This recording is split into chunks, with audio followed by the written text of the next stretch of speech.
เคยตั้งโจทย์ตั้งคำถามให้ตัวเองอยู่ว่าพ่อแมวว่าเฮาไปปฏิบัติธรรมเนี่ยเพื่อหยังเพื่อหยังเฮาจึงไปปฏิบัติธรรมเนาะนี่หัดคันเฮาตั้งโจทย์ตั้งคำถามถามตัวเองแล้วเฮาสิได้แมวเฮาสิได้คำตอบเมื่อมันมีโจทย์มีคำถามขึ้นมาแล้วเฮาสิได้คำตอบและเฮ็ดให้คำตอบนั้นมันว่ามันกระจ่างเนาะมันกระจ่างแจ้งเด้เห็นบ่อยู่ในอานิสงส์ของการฟังเทศน์น่ะมันมีอยู่5ข้อไม่ออกพอออกเฮาจืออยู่บ่อานิสงส์ของการฟังเทศน์มันมีได้แต่ว่าเฮาสิจื้อเฮาสิจำเฮาสิได้อยู่บ่เนาะอันนี้เนี่ยให้เฮาจื้อว่าอานิสงส์มันได้อานิสงส์ไม่ออกการฟังเทศน์น่ะบ่ว่าแต่ฟังเทศน์แล้วไปฟังหยังก็อย่าคันเฮาตั้งใจฟังแล้วมันสิได้อานิสงส์อานิสงส์ก็คือประโยชน์นั่นแหละแม่ออกเฮาสิฮู้เห็นบ่อานิสงส์5ข้อหนึ่งได้ฟังหยังแม่ออกได้ฟังสิ่งที่บ่เคยได้ฟังเนาะเพราะว่าเฮาได้ไปฟังได้ฟังหยังก็อย่าเวียกบ้านการเมืองลืมไปฟังเทศน์ฟังธรรมอะหยังการเฮาไปฟังเรื่อยบางเทื่อก็ได้ฟังสิ่งใหม่ๆหัวข้อธรรมใหม่ๆอาจารย์นั่นเทศน์ยันทานองค์นั่นเทศน์หลวงพ่อนั่นหลวงพ่อนี่เทศน์โอ้อะเราก็บ่เคยได้ฟังเด้หัวข้อธรรมข้อนี้เนาะนานได้ฟังสิ่งใหม่ๆเพิ่นเอิ้นว่าเนาะบัดนี้2ไม่ออกสิ่งที่เคยได้ฟังแล้วมายิ่งเฮ็ดให้เฮาแจ้งขึ้นเข้าใจขึ้นตื่มนานอันนี้คืออานิสงส์ข้อที่2ว่าสิ่งที่เฮาเคยได้ฟังแล้วมันก็ได้ฟังอีกมันก็ยิ่งเฮ็ดให้เฮาเข้าอกเข้าใจเข้าไปตื่มอีกเด้ตัวที่3เอิ้นว่าเฮ็ดอิหยังคันเฮาฟังย้ำอีกตัวเก่าเฮ็ดให้จิตใจของเฮาเนี่ยเอิ้นว่าบรรเทาคลายความสงสัยมันกระจ่างเนาะการฟังเรื่องเก่าๆอย่าไปเว้าว่าโอ๊ยเทศน์แต่เรื่องเก่าเว้าแต่เรื่องเก่าแต่บางเทื่อเฮาฟังไปแล้วมันลืมเนาะฟังไปแล้วมันบ่จือหรือว่ายังสงสัยอยู่คันเฮาได้ฟังคำเติมอีกเทื่อที่2เนี่ยมันสิเฮ็ดให้จิตของเฮาเนี่ยเอิ้นว่าบรรเทาความสงสัยเฮ็ดให้ความสงสัยของเฮาน่ะมันกระจ่างขึ้นเด้บัดนี้ข้อที่4ไม่ออกอานิสงส์ของการฟังธรรมเป็นสัมมาทิฏฐิทิฏฐิแปลว่าความเห็นไม่เอาเนาะสัมมาจริงที่ถูกต้องเฮ็ดให้ความเห็นของเฮาเนี่ยมันถูกต้องอาบ่เข้าใจผิดเนาะอาบ่ฟังในสิ่งที่ผิดอันนี้เอิ้นว่าเป็นสัมมาทิฏฐิเกิดปัญญาเห็นบ่ข้อที่4เอิ้นว่าเป็นสัมมาทิฏฐิโอ้สิ่งที่เฮาเข้าใจผิดผ่านมาเนี่ยได้มาฟังอีกเนี่ยนะโอ้มันกระจ่างแจ้งเกิดปัญญาเข้าอกเข้าใจเอิ้นว่าเป็นสัมมาทิฏฐิเห็นถูกผ่านมาเนี่ยเฮายังเฮ็ดผิดอยู่เด้เฮายังเฮ็ดผิดอยู่เด้เนาะนี่ๆๆเห็นว่าข้อที่4แม่นอานิสงส์นะเป็นสัมมาทิฏฐิเอิ้นว่าเห็นถูกต้องตัวสุดท้ายข้อที่5เฮ็ดให้จิตของเฮานะเอิ้นว่ามันแจ่มใสแม่นออกอา มันสบายขึ้นจิตใจฟองใสบ่มีเขิบแข้งอีหยังนี่อานิสงส์ไม่ออกเด้อรักได้อานิสงส์กันเฮาตั้งใจฟังนะได้อานิสงส์เด้บัดนี้อันนี้อานิสงส์บัดนี้หลักการไม่ออกบัดนี้หลักการของการฟังเทศน์หรือฟังธรรมนะมันมีอยู่4-5ข้อและไม่ออกเฮาเนี่ยมันสิตกอยู่ในข้อใดพอออกเฮาเนี่ยฟังเบิ่งอาจารย์ญาทานสิเว้าอยู่ใน5ข้อหลักของการฟังธรรมไม่ออกนะมันสิตกอยู่ข้อใดแต่ละข้อแต่ละคน1ฟังเอาบุญฟังเอาบุญเนาะเข้าใจบ่เข้าใจแต่ว่าแบบนี้แหละคือสื่อเฮามานั่งแบบนี้นะโจเน้นเทนถาวองตนญาณโน้มได้ฟังแล้วมีความสุขจิตใจของเฮาจนนี่ปลอดโปร่งผ่องใสล่ะเนาะเว้าขออภัยนำกันเฮาตายช่วงนี่นะไม่ออกจิตของเฮาหรือว่าเฮาดับจิตช่วงนี้ไปเวลาจิตเฮานี่นะมันบริสุทธิ์จิตเป็นกุศลตอนนี้มันเป็นบุญตายไปจิตช่วงนี่นะถ้าเฮาดับจิตเฮาตายไว้ในช่วงนี้นะหมายความว่าสุขคติเป็นที่ไปอะไรไม่ออกจิตเฮาบริสุทธิ์ตอนนี้มันบ่ได้คิดหยังใดไม่ออกตอนนี้นะจิตเฮามันเป็นกุศลมันเป็นบุญ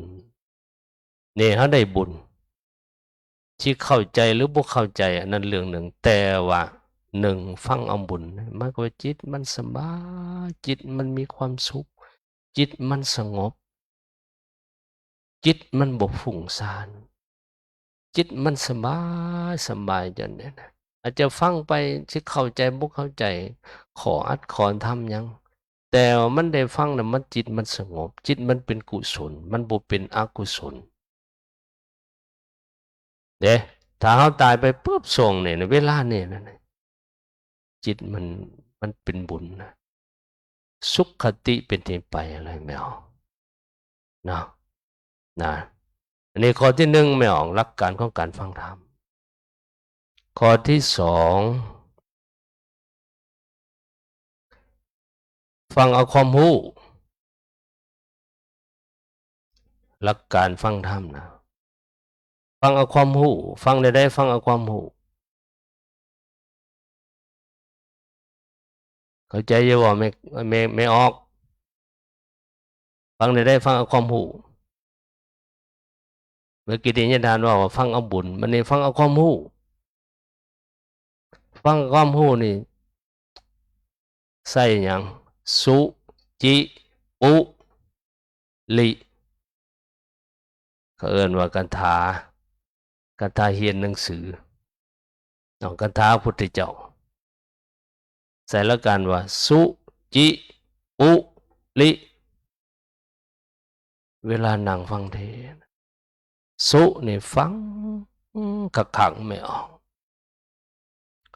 เพิ่นเทศน์เรื่องหยังเพิ่นเว้าอีหยังฟังนั่งฟังไข้ควรตึกตองนะสุแปลว่าฟังสุจิไม่ออกฟังแล้วก็คิดนำได้บาดนี้ไม่ออกคิดไข้ควรฟังแล้วแหละคิดไข้ควรตึกตองหาเหตุหาผลหาหลักฐานข้อมูลจริงที่เพิ่นเทศน์แล้วล่ะปะมันแม่นหรือบ่แม่นแต่คิดตัวนี้จิตของเฮานี่คิ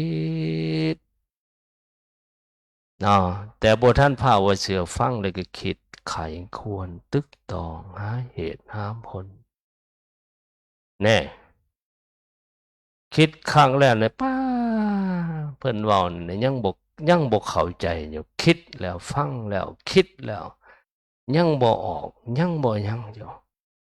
ปุปุจฉานั่นไม่ออกถามไม่ออก นี่ฟังเอาความหูนะถามอ่ะมันว่าเนี่ยได้อันนี้ก็นอนแล้วยังสงสัยอยู่นะเนี่ยนะยันทานเว้ายันทานเทศอาจารย์เทศเนี่ยก็น้อยยังสงสัยอยู่นะตอนนี้อธิบายเขาหน่อยฟังตื่นมึงดิโนสันนานั้นในปุ๊นี่ถามเจอว่าสนทนาเนาะตัวสุดท้ายลิไม่ออกลิขะนะหาบิ๊กหาตำราว่ามันสงสัยกันลืมบันทึกไว้กันลืมเด้นี่จดไว้บันทึกไว้นี่ฟังเอาความรู้หมายก็ว่าต้องมีบิ๊กมีกระดาษบันทึกไว้อย่ามันลืมกันฟังไปชื่อๆเบิ่งดนไปนึงไปมึงเถื่อกลับบ้านไปมันลืมได้ไหมลืมแล้วปะคือจืออยู่นะคือนั่นเดี๋ยวมันกำมือเดือนบ่ว่าก็ขึ้นเด็กในขึ้นก็บอกว่ายังในนอบอกเพิ่นบอกนั่นเด้ๆเพื่อว่ากันลืมให้ยังเขียนไว้เนาะนั่นนี่ไม่ออกตัวนี้ฟังเอาความรู้เนาะฟังความรู้เนี่ยจดบันทึกกันลืมเนาะไปใช้กระยาไม่ออกเอาปึ้มเอาซอใส่สมุดเป็นยังมันใส่ทุ่งใส่ไทยไปนะไม่ออกเด้อไปฟังเทศฟังธรรมไปฟังเลยเห็นยันฐานองค์นี่เทศเห็นอาจารย์องค์นี่เทศเห็นพระองค์นี่เทศจดไว้เพิ่นบันทึกไว้ปะเพิ่นบอกเรื่องของอัดกรธรรมอยู่ในสูตรนั่นอยู่ในตัวนี้เนาะบันทึกไว้แหละเอาไปค้นมาเนี่ยมันแมนหรือบ่แมนเพิ่นอ่านคัมภีร์ตีกาขอนั่นขอนี่จดไว้เขาสนใจได้ขอในบางเถื่อเพิ่นเทศไว้น่ะมันถือกับกิเลสเฮาได้มันต่ำกับกิเลสเฮาได้บางเถื่อหรือมันถือใจเฮาจดไว้เนาะอันนี้เพื่อเขาจะได้ความรู้เนี่ยบอกเขาจะเนี่ยไปค้นต่อนี่อันนี้คือฟังความรู้แมวเด้อตัวที่สองตัวที่สามแมวหลักของการฟังธรรมเนี่ยฟังตามอุปนิสัยเคยฟังแบบไหนอุปนิสัยเคยฟังรู้อยู่ว่าแมวฟังเทศตามอุปนิสัยเคยฟังฟังในไหน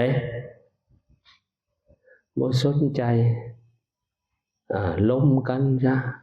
บางเดือฟังเทศสนทนากันซะไปวนเรื่องอื่นซะสนทนากันซะหรือบางนั้นก็หาวนอนซะไปวันนี้นะหรือว่าฟังเดียงทั้งล้มกันเรื่องอื่นซะเวลาฟังเทศบ่สนใจในฟังตามอุปนิสัยฟังเพราะแล้วฮีดจิตเข้าใจบ่แล้วฟังตามอุปนิสัยเพิ่นเคยฟังเทศก็ฟังอยู่หั่นแหละไปแบบนี้นะไม่ออกเข้าใจยังบ่ได้ฟังตามเคยฟังจะเอิ้นว่าอุปนิสัยเคยฟังนี่ตัวที่สี่ไม่ออกหลักของการฟังธรรมตัวข้อที่สี่เนี่ยนี่ตัวนี้สำคัญไม่ออกเด้อข้อที่สี่เนี่ยฟังแล้วไปเฮียนแล้วหู้แล้วเนาะเข้าใจแล้วเอาไปปฏิบัติเนาะข้อตัวที่สี่เนี่ยให้เอาไปปฏิบัติ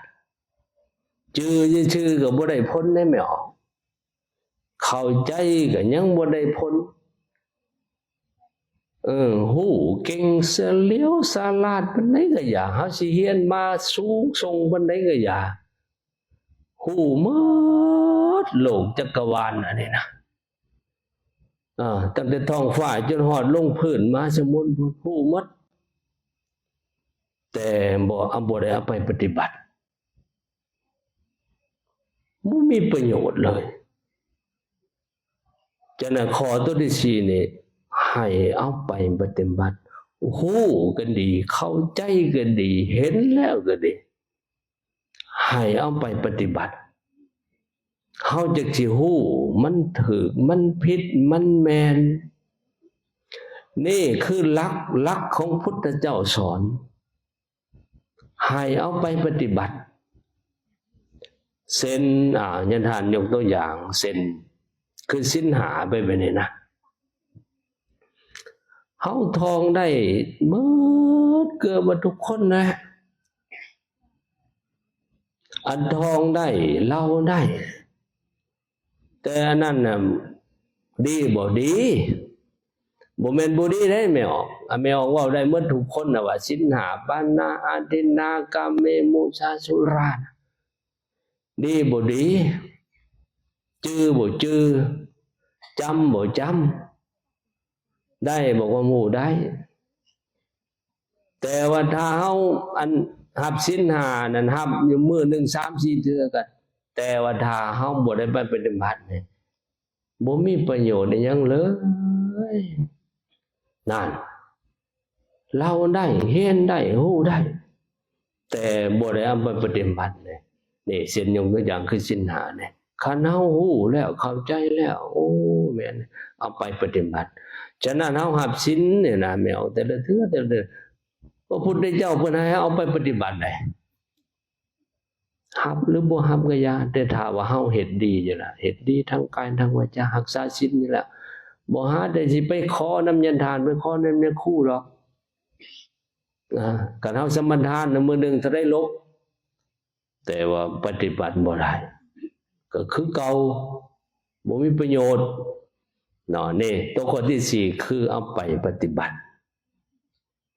วันนี้ข้อสุดท้ายแม่หลักของการเมืองธรรมข้อที่5เสกผลของการฟังเสกผลของการประพฤติปฏิบัติเสกหรือทบทวนสรุป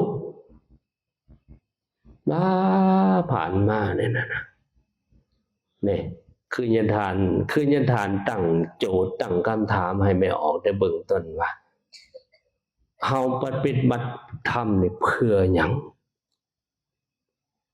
เพื่ออีหยังนี่ยันทานจะว่าเกี่ยวมาว่าโตนี่สรุปว่าเสกผลของการประพฤติการปฏิบัติของเฮาเนี่ยนะเฮาเข้าวัดฟังธรรมมาหลายครั้งหลายคราวไปประพฤติปฏิบัติยังอยู่หันอยู่นี่บัดนี้สรุปเบิ่งไม่ออกเสกผลเบิ่งสรุปเบิ่งว่าเฮาประพฤติเฮาปฏิบัติมาเนี่ยเฮาได้หยังเฮาเข้าใจหยังเฮาฮู้ปานใดเฮาเข้าใจปานใดเฮาประพฤติปฏิบัติได้ส่ำใดอันนี้คือสิกผลสรุปผลทบทวนผลของการประพฤติการปฏิบัติของเฮามันดีขึ้นหรือมันอยู่เก่าหรือมันต่ำกว่าเก่าอีกนี่ข้อสุดท้ายเนี่ยตัวนี้สำคัญแมวเด้อเฮาเฮ็ดหยังก็อย่าเลยแมวคันเฮาบ่สรุปเนี่ยเฮาบ่ฮู้มันลุกขึ้นหรือมันได้กำไรเช่นหยังก็อย่าถ้าเฮาบ่สรุปเนี่ยเฮาบ่ฮู้ดอกแมวว่าเฮาเข้าอกเข้าใจเฮายังลึกซึ้งปานใดเนาะนี่ฉะนั้นเจ้าว่ายันทานตั้งโจทย์ขึ้นมาว่าเฮาประพฤติปฏิบัติธรรมนี่เพื่อหยังอันนี้ยันทานตั้งโจทย์ในเบื้องต้นว่าเฮา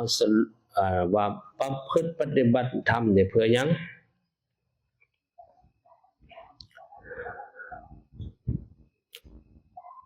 เพื่อจิตใจของเฮาเนี่ยให้มันพ้นทุกข์แม่นบ่แม่ออก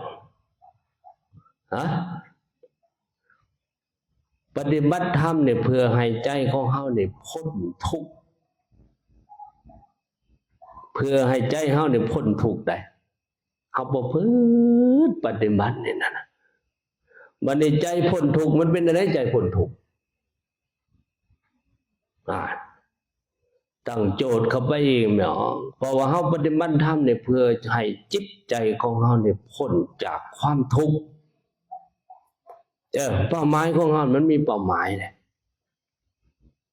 เพื่อให้จิตใจของเราเนี่ยพ้นจากความทุกข์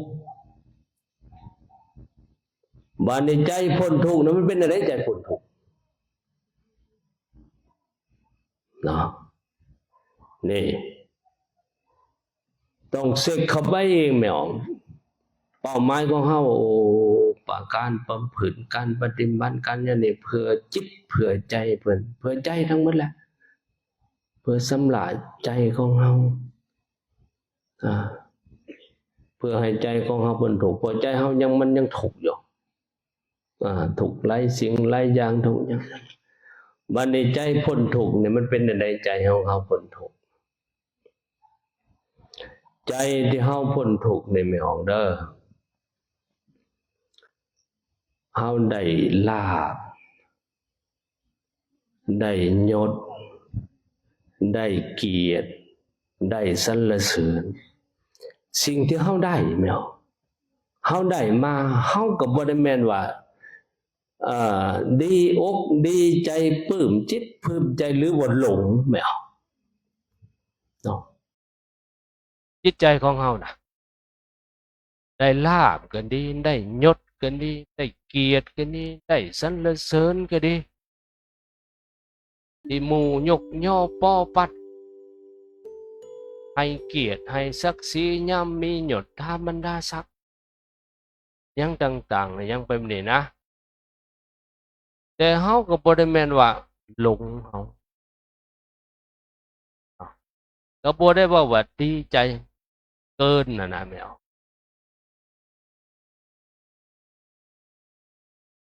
บัดนี้แม่เอา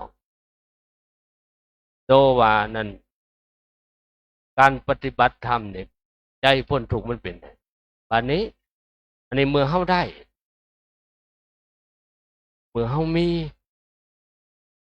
เพราะว่าคนเฮาเนี่ยเกิดมามันมีคนเฮาอยาก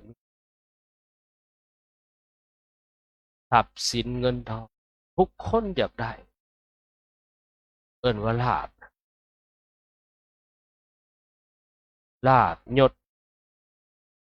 ยศถาบรรดาศักดิ์ใครก็อยากได้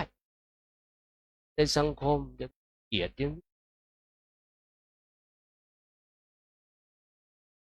สรรเสริญหมู่ยกย่อป้อปั้นโอ้ยนะคนเฮาบ่มีไผนอกบ่อยากต้องการเอาหมู่ยกย่อสรรเสริญคนเฮานี่ไปเว้าอยู่เนาะว่าขี้ร้ายเนาะแต่คนเฮาเว้าขี้ร้ายที่นี่ก็ยังอยากให้ล่ะบางเทื่อคนขี้ร้ายก็ไปเว้าย่องงาแต่ก็โอ้ยอ่านเห็นมักยกย่อสรรเสริญมาฉะนั้นน่ะว่าเฮามีลาภมียศมีเกียรติมีศักดิ์ศรีมีสรรเสริญแต่เฮาบ่ได้หลงเริงกับสิ่งอันนี้บัดนี้แม่ออกบัดนี้ถ้าเฮาบ่มีลาภบ่มียศบ่มีเกียรติบ่มีสรรเสริญและยิ่งเข้าไปอีกคือคนติฉินนินทาว่าให้เฮาก็ธรรมดาปล่อยได้ปลงได้วางได้นี่ไม่ออกว่ายันทานตั้งหัวข้อขึ้นว่าปฏิบัติธรรมปฏิบัติธรรมเพื่อให้ใจพ้นทุกข์พ้นจากลาภยศ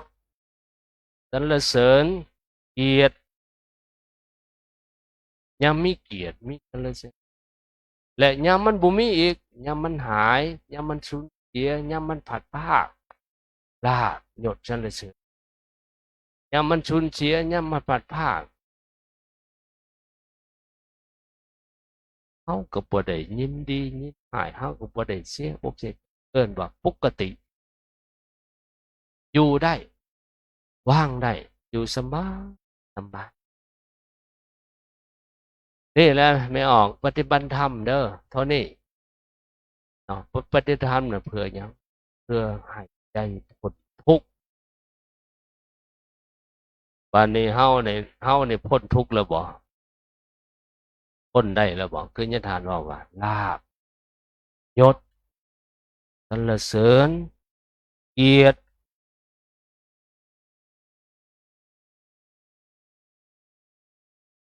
วันนี้ยามบ่มีลาภมันสูญเสียลาภมันหาย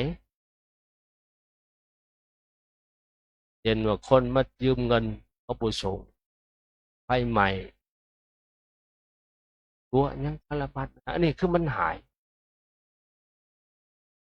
เอาทำใจได้แล้วบ่เอาปล่อยได้บ่เอาวางได้บ่ยามมีคนมาติฉินนินทาเว้าพันนินทาเสียดสีเอาปลงได้เหรอเอาวางได้เหรอบ่จิตของเฮานะ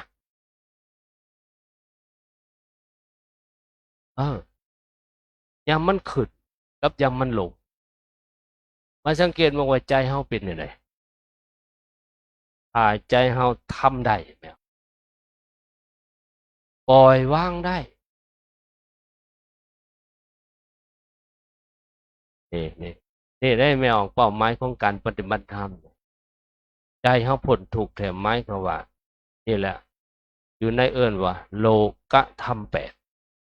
มีลาภเสื่อมลาภมียศเสื่อมยศมีสรรเสริญเนาะยามได้เฮาก็บ่ได้ว่าดีอกดีใจเกินขอบเขตวันนี้ยามมันสูญเฮาก็ทำไปได้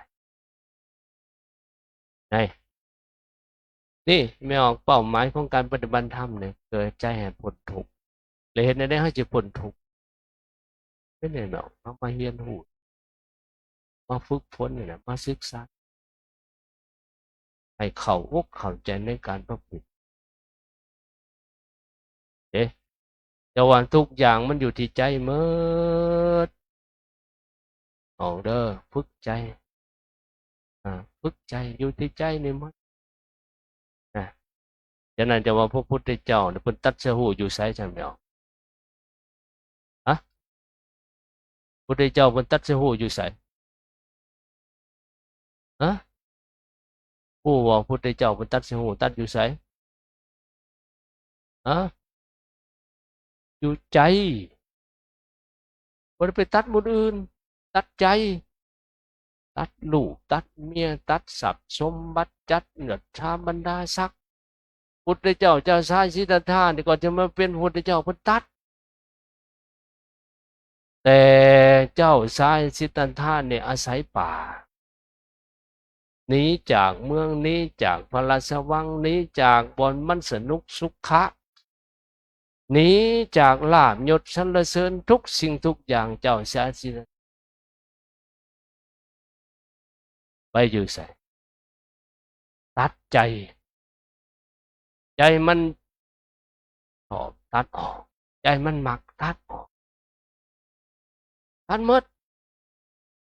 เจ้าชายสิทธัตถะนี่เห็นบอกเพิ่นว่าพระพุทธเจ้าหรือเจ้าชายสิทธัตถะเพิ่นตัดเสียตัดใจเพิ่นตัดได้ตัดลูกตัดเมียตัดพ่อตัดแม่ตัดทรัพย์สมบัติตัดยศถาบรรดาศักดิ์ที่เกิดมาตัดอยู่ที่ใจบ่ได้ตัดบนอื่นเด้อเจ้าชายสิทธัตถะก่อนสิมาเป็นพระพุทธตัดใจตัดอยู่ฉะนั้นเฮานี่ก็อยู่ที่ใจนี่ได้แมวอยู่ที่ใจเนาะอยู่ที่ใจบ่ได้อยู่บนอื่น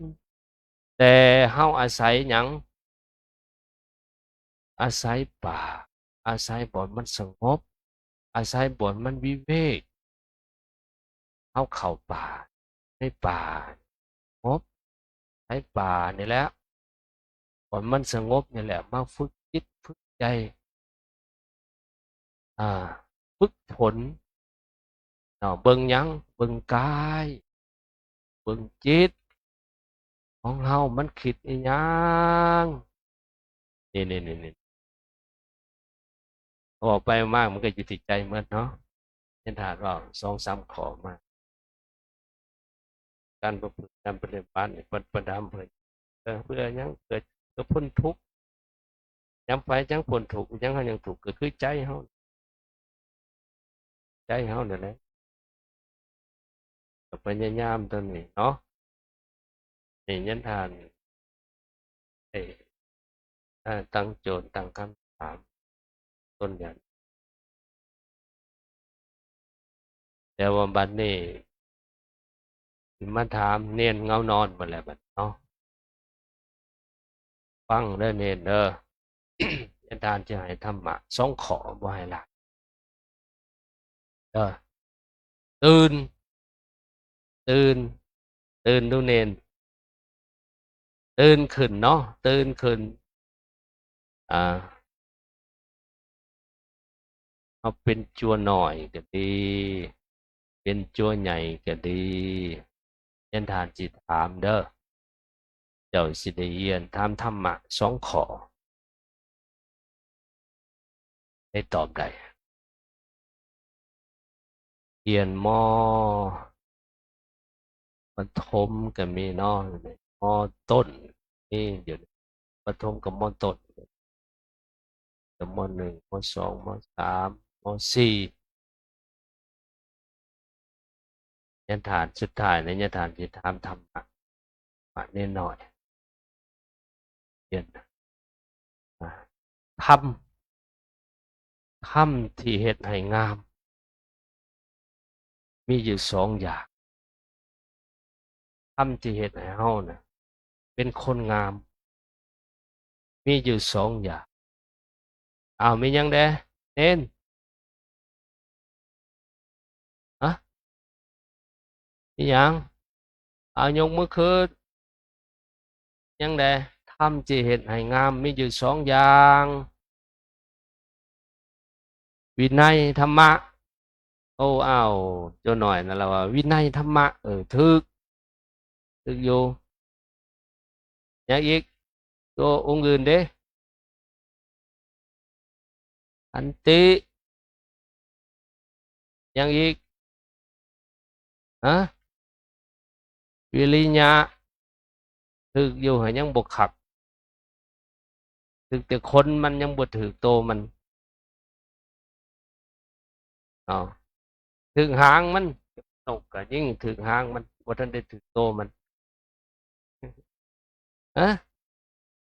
อะไรก็โอตตปะตปะถึกให้ยังบ่ทันถึกคัก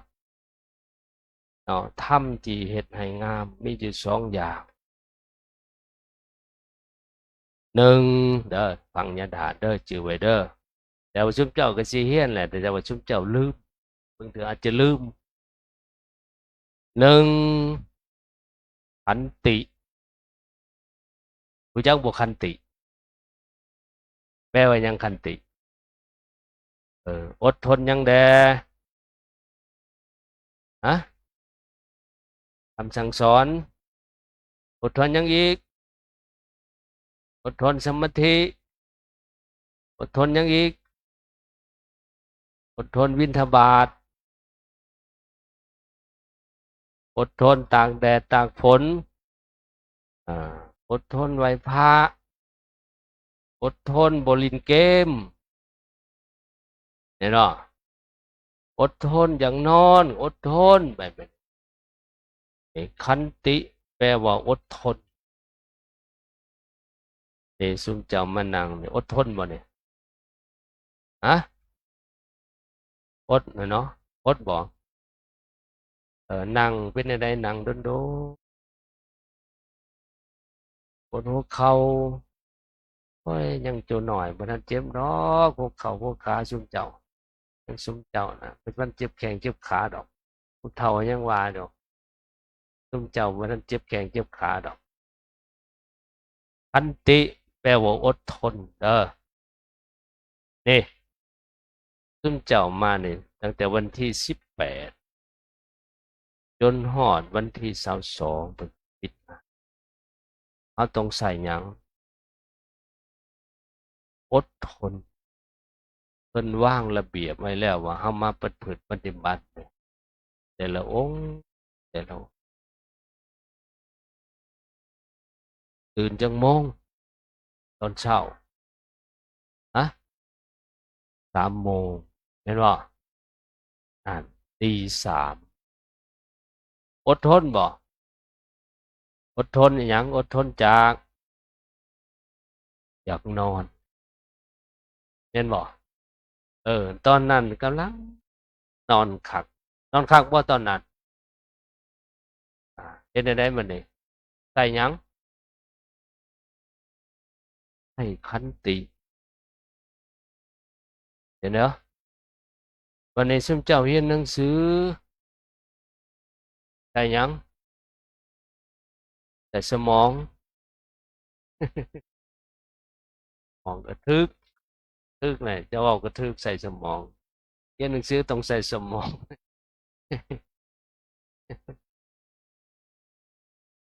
ต้องใส่ขันติคือกันเนาะเรียนหนังสือก็ใส่ขันติความอดความทนเพื่อสิผ่านจบได้เพื่อสิผ่านปี11ได้เรียนจบนี่มต้นจักปีมต้นปีประถมอีกฮะตั้งแต่ปี1จนฮอดปใด5 ปีผมได้หยังได้ขันติทั้งหมดเด้อนี่ใส่ขันติความอดความทนนี่ทำตัวนี้ทำอิฐตัวนี้แหละสำคัญนี่ซุมเจ้ามาอยู่ร่วมกันนี่ต้องใส่ขันติอยากนอนอันนี้3 โมงตี 3แล้วเพิ่นลั่นระฆังอยากนอนกำลังนอนคักก็ลุกแล้วน่ะเป็นหยังเราจังลุกได้เราใส่หยังอาน่าเฮ็ดใส่ขันติถ้ายังนอนเราก็ใส่ขันติอดทนนี่ข้อที่1ขันติอดทนนี่3-4มื้อนี่มาอยู่นี่ล่ะต้องฝึกต้องฝนต้องอดต้องทนสันเข่าสันมื้อหนึ่งจักเทื่อสันเข่าจักคาบ2คาบนี่ก็ปกตินี่ใส่ความอดทนทั้งหมดเลยฉะนั้นนี่พากันอดทนยังอีก2 มื้อเห็นบ่ยังอีก2 มื้ออดทนร่างกายเฮาอดทนจิตใจเฮาฝึก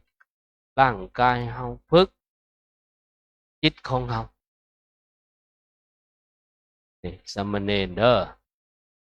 ใช้ความขันติคันซุมเจ้าบ่ใช้ความขันตินี่ซุมเจ้าเรียนบ่จบเรียนป.ประถมก็บ่จบเรียนม.ต้นก็บ่จบเรียนม.ปลายก็บ่จบไปเรียนมหาลัยก็บ่จบมันบ่มีขันติ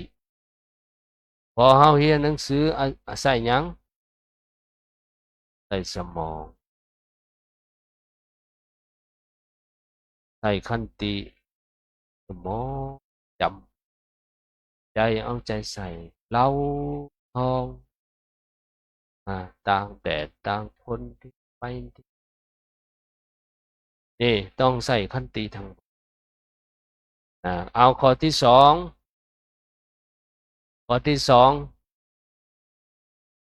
โสรัจจะแปลว่าหยังโสรัจจะฮะความงามอ้อความงามความสงบความเสงี่ยมเอิ้นว่ามารยาทมารยาทจั่วเฮาได้มารยาทจั่วอะมารยาทตั้งแต่คุ้มผ้าสันเข่าลุกย่างพอลุกมาปุ๊บปั๊บแล่นโลดงามบ่นั่งเด้นั่งเฮ็ดได้ให้มันงามนั่งเฮ็ดให้มันงามนั่งเฮ็ดได้นั่งให้มันงาม อะนั่งเป็นแถวนั่งซื่อๆตรงๆบ่เอียงซ้ายเอียงขวาเห็นบ่เออน่ะนี่นี่แหละคืองามร่างกายนี่ต้องเป็นแถวเป็นทางห่มผ้าก็งามย่างก็งามกินก็งามนี่เอิ้นว่าโสรัจจะกายเฮานี่ทุกอย่างบ่สุรุ่ยสลายคอยกินคอยย่างคอยลุกเดินคอยเว้าคอยว่านี่นี่คือโสรัจจะโสรัจจะคือความงามเห็นบ่ฉะนั้นฝึกเด้อนี่เพิ่นมาฝึกนั่นนี่คืออยู่ในนี่แหละธรรมะ2ข้อนี่แหละที่เพิ่นเอามาใช้กับซุมเจ้าอยู่ทุกวันนี้ฝึกเอาซุมเจ้ามาฝึกมาปฏิบัติธรรมนี่คือใช้ธรรมะ2ข้อบ่ออกเฮาก็คือกันไม่ออกเฮาก็คือกันก็ใช้ธรรมะ2ข้อนี่แหละผู้ฝึกปฏิบัติเอิ้นว่าขันติกับโสรัจจะคันเฮามีธรรม2ข้อเนี่ยก็เฮ็ดให้หยังคือประสบความสำเร็จทุกอย่างคันเฮามีธรรม2ข้อเอาเฮ็ดหยังนี่คันเฮาบ่มีความอดความทนความภาคความเพียรก็ถือว่าประสบความสำเร็จบ่ได้สิอยู่ในขันใดก็อย่าคันเฮาบ่มีขันติความอดความทนความเพียรความภาคความเพียรนี่ยากแหละฉะนั้นจะว่าโตขันติสำคัญเนาะเฮาสิเฮ็ดหยังได้นะอาจจะหนักอาจจะเหนื่อยอาจจะมีอุปสรรคปัญหาเพราะว่าขันตินี่อดทนหลายอย่างนะอดทนทั้งกายลำบากทั้งอดทนทั้งใจอีกบัด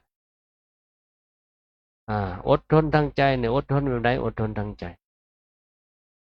คนเว้าเสียดสีว่าร้ายอิหยังสารพัดจิตใจน่ะเอิ้นว่ากระทบเนี่ยแต่ถ้าเราบ่ใช้ขันติแต่อยู่ในขอบอยู่ในครัวเฮาเฮ็ดเวียกเฮ็ดงานอยู่นำหมู่คู่อิหยังต่างๆเอิ้นว่าขันติทั้งหมดคันเฮาฝึกขันตินี่ได้อยู่เด้อนี่เพิ่นมาพุทธเจ้านี่ฝึกให้ซุเจ้ามีความอดทนได้อาให้ซุเจ้านี่มีความอดทน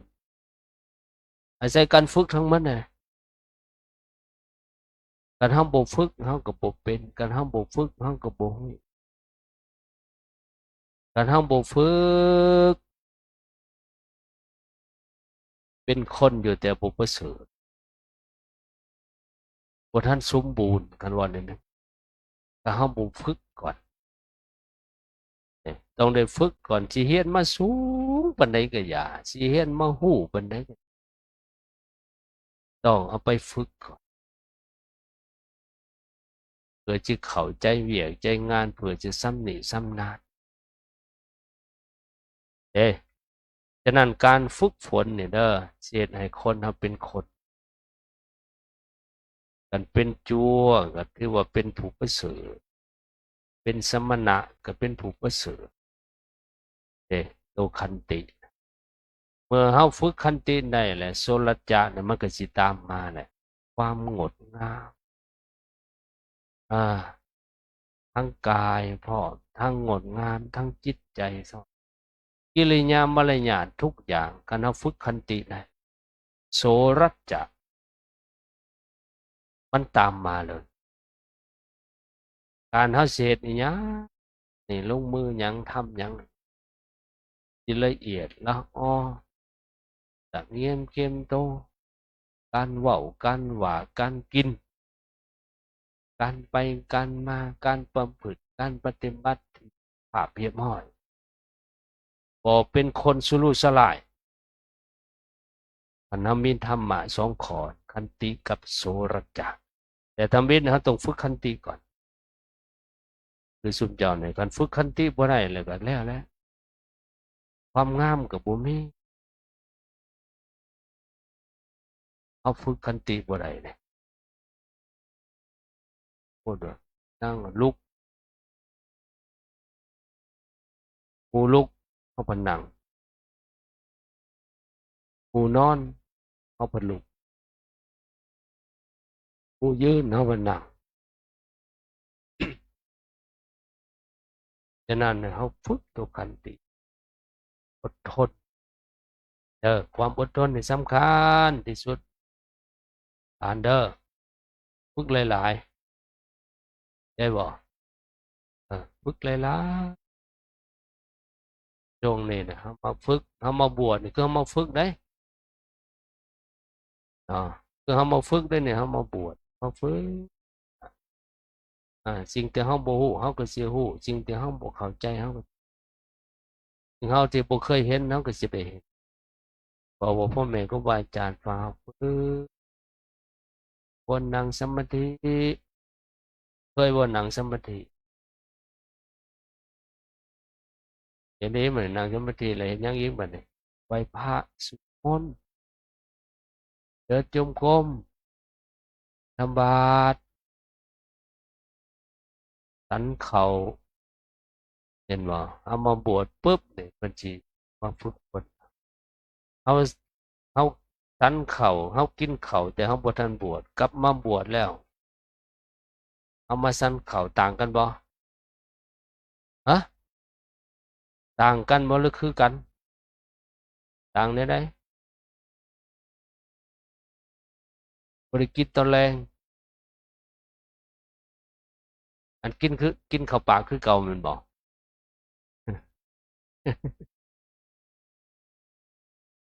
นี่แหละ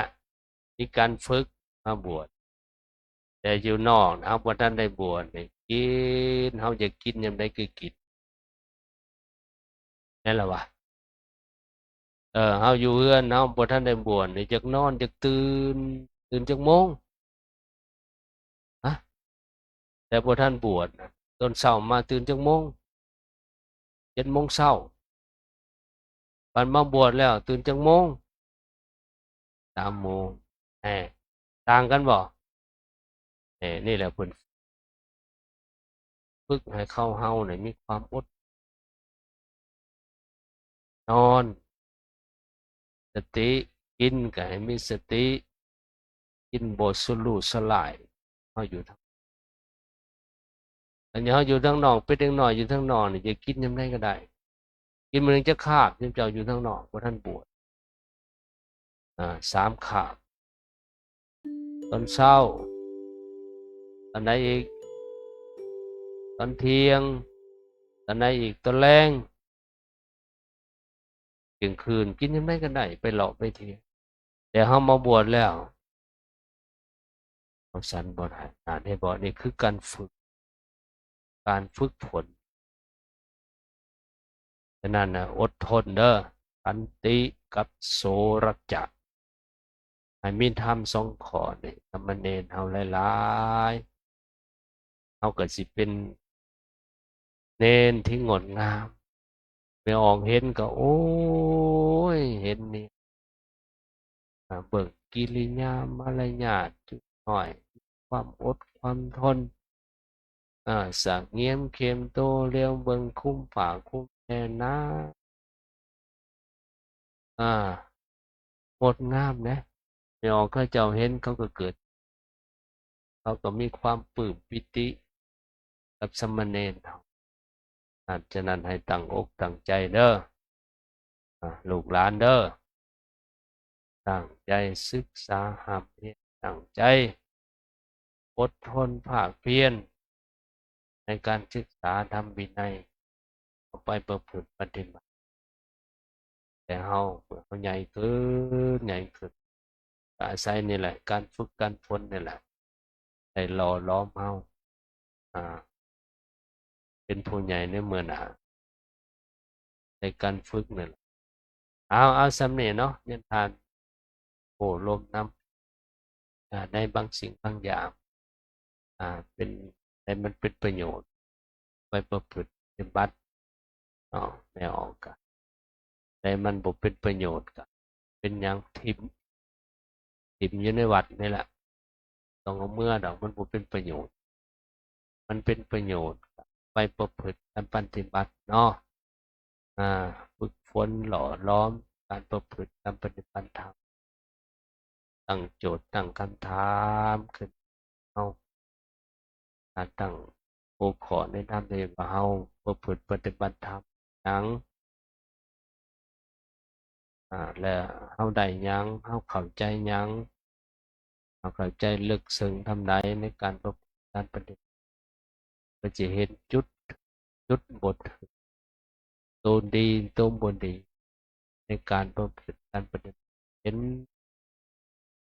การกระทำของเฮาเห็นความคิดของเฮาฉะนั้นแหละเมื่อเฮาเข้าอกเข้าใจ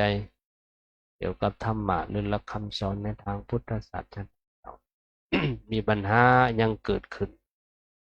ในตัวเฮาก็ดีในสังคมก็ดีอยู่กับคนรอบข้างกันการธรรมะแหละเป็นยาธรรมะแหละที่เป็นยารักษาอย่างรักษาจิตรักษาใจของก็ธรรมะเพราะว่าทุกอย่างเป็นธรรมะหมด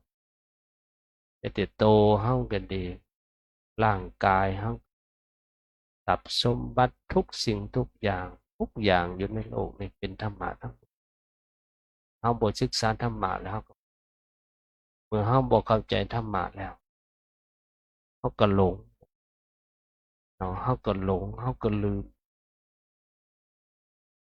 ลืมหยังลืมความเกิดลืมความแก่ลืมความเจ็บลืมความตายลืมความผัดผ่านเฮาก็หลงเฮาก็ลืมเฮาก็หลงอยู่ในโลกนี้เด้ฉะนั้นจะว่าธรรมะเป็นยาหักจิตษาใจเพราะว่ามันจิได้ช่วยเฮาเวลาเฮาทุกข์ถ้าเฮาบ่ทุกข์บ่เห็นทุกข์บ่เห็นธรรมะว่าความทุกข์นั่นแหละเฮาเห็นธรรมะความทุกข์นั่นแหละเฮ็ดให้เฮาเข้าใจธรรมความทุกข์นั่นแหละให้เฮาเข้าอกเข้าใจกับธรรมเฮาบ่เห็นทุกข์บ่เห็นธรรมะดอกเนาะเจ้าชายสิทธันถะแล้วก็ใช้เวลาอยู่6 ปีทุกข์จังได้มาตรัสรู้เป็นพระเจ้าจังได้เห็นธรรมะเข้าใจธรรมะรู้ธรรมะเฮาเนี่ยก็คือการของเราต้องเห็นทุกข์เห็นทุกข์เห็นธรรมะฉะนั้นเดี๋ยวพร้อมเพรียงกันประพฤติกันอย่าไปรังเกียจมันความทุกข์เนาะความทุกข์นั่นแหละคือธรรมะเห็นให้เฮารู้เฮาเห็นเฮาเข้าใจทุกอย่างบ่ต้องเบื่อมันความทุกข์บ่ต้องนายมันความทุกข์อ่าความทุกข์มันสอนให้เฮาเห็นให้รู้มันมีแต่ความสุขเนี่ยคนเฮาก็เลิงคนเฮาก็ลืมคนเฮาก็หลงมันมีแต่สุขบ่เห็นทุกข์เลยหลงลืมหลงเลิงเด้ก็หลงอยู่ในโลกอันนี้ลืมโตลืมตนลืมทุกสิ่งทุกอย่างนั่นแหละความสุขมันเห็นให้เฮาหลงเฮาลืมฉะนั้นจะว่าความทุกข์มันดีอย่าไปเครียดมันอย่าไปหายมันยามมีความทุกข์ยามใดย่อมือสาธุมีความทุกข์ยามใดย่อมือสา